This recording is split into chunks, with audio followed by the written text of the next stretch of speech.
Imagine, for a moment, a world where every single deal, every tax record, every law existed only in someone's head. One bad drought, one fiery argument, one unexpected death, and poof, your entire warehouse inventory, that crucial loan, even the very fabric of your fledgling empire, just vanishes. That kind of chaotic uncertainty was the everyday reality in Mesopotamia around 3500 BCE. Then, something extraordinary happened. Someone pressed a simple reed into wet clay, and everything changed.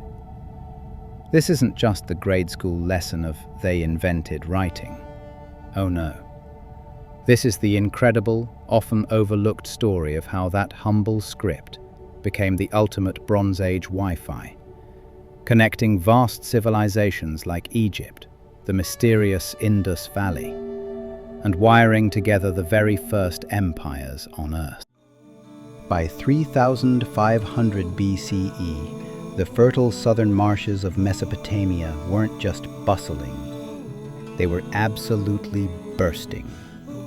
We're talking about an abundance of barley, dates, goats, and of course, people. Temples, acting like massive ancient corporations, meticulously managed intricate irrigation canals, distributing rations to thousands upon thousands of workers. But here's the rub. Bigger harvests meant bigger headaches. How do you keep track of thousands of sacks of grain across multiple storage facilities? Who still owes what? Try memorizing 3,000 different loans when beer is pretty much your main beverage. Trade only complicated things further. Copper arrived from distant Oman, precious timber from the cedars of Lebanon, and brilliant lapis lazuli from the mountains of Afghanistan. Goods so valuable you absolutely couldn't afford to lose them if a donkey driver conveniently forgot the tally. Memory and handshakes had simply hit their ceiling. These burgeoning cities desperately needed a hard drive, a reliable external brain. Archaeologists have a neat term for Phase 1, bullae. Essentially, these were hollow clay balls where clerks would lock away little clay tokens, each representing a debt or an item. It was a cute system, sure, until you actually needed to check the count, which meant smashing the whole ball open. Someone eventually had a brilliant idea. Why not just press the tokens onto the outside of the ball? And then, another leap, why not just draw the token instead of pressing it? Pretty soon, these simple pictographs evolved into wedge-shaped signs, and by 3200 BCE, scribes were expertly churning out cuneiform tablets that looked like miniature bird track spreadsheets. Numbers gained specific value symbols, names had distinct sound symbols, and suddenly, you could archive last year's entire harvest, every single transaction, on a shelf no bigger than a shoebox. Writing began as pure accounting, but let's be clear, accounting is absolute power when you can accurately tax 40,000 farmers you've never even met. Then enters Sargon of Akkad, around 2334 BCE. He was a conqueror, sweeping through Sumer's independent city-states with his armies. But swords alone don't hold vast, disparate provinces together. Clerks do. Sargon's scribes, armed with standardized tablets and a common language, carried his authority north to south. A single message, written in Central Akkadian cuneiform, could order grain from the city of Mari, demand copper from distant Dilmun, and summon labor from Uruk. All of it meticulously tracked, taxed, and time-stamped. Bureaucracy on that unprecedented scale was simply impossible without cuneiform. This new system of writing allowed one ruler to speak with the same unwavering voice across an empire stretching 1,200 kilometers. It transformed unpredictable tribute into reliable, predictable revenue, and turned countless subjects into manageable data points. An empire isn't just about how much land you control.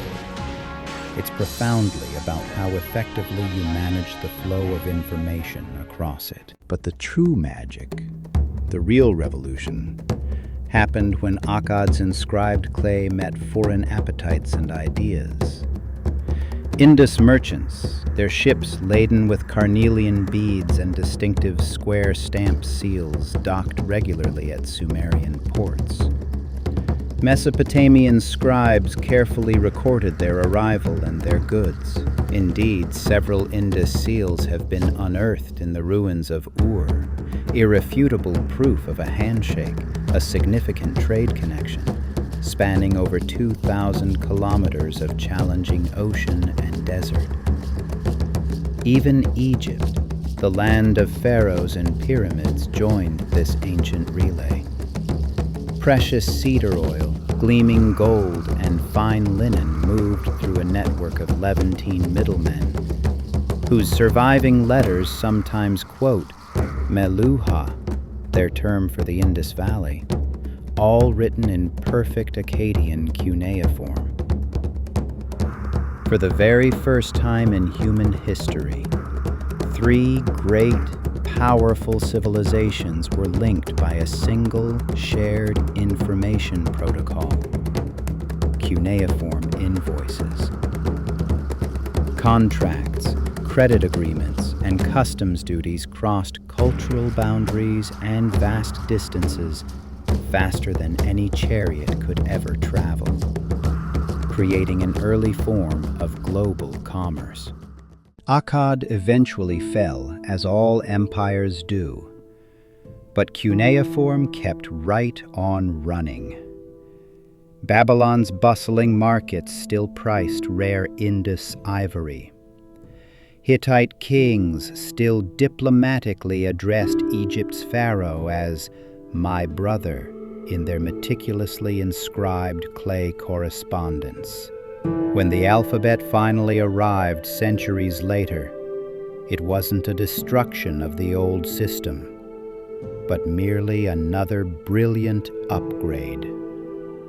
The core concept, external, portable, permanent data, was simply unstoppable. Greeks borrowed Sumerian accounting tables. Romans codified their complex laws. And every single spreadsheet you grudgingly curse today traces its direct lineage back to a Sumerian clerk who, let's face it, just got tired of counting sheep in his head. So the next time you tap send on an invoice or scroll through last year's perfectly curated photos, take a moment to remember something profound. The most powerful empire ever built wasn't held together by brute iron or glittering gold. No, it was cemented by tiny, unassuming wedges pressed into clay, allowing humans to trust strangers across vast oceans and centuries of time. Writing didn't just record Sumer's power. It fundamentally powered it. If you enjoyed this journey from ancient clay to modern cloud, hit like, subscribe, and tell me, which ancient technology do you think secretly rules our lives today?